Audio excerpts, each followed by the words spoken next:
nafuutaa naan jetti soogidda jaalalaa amalaan kaadhimtee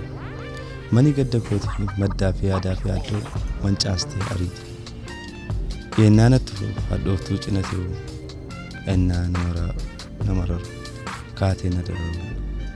nafuudhi sagalee gamlachuu mana ormaa keessatti qicattuu gammachuu sodaa fuudhaan qaba liqii hin deebine lafti lafee kiyyaa hamma hin deeffanne yaaddoo fuudhaan qaba galmee waakkuu kunoo hin sussuku galfatata sammuu egaa fuudha kamiin jetta aboo adda baase anaaf anaa hin galle anuma naa ibsa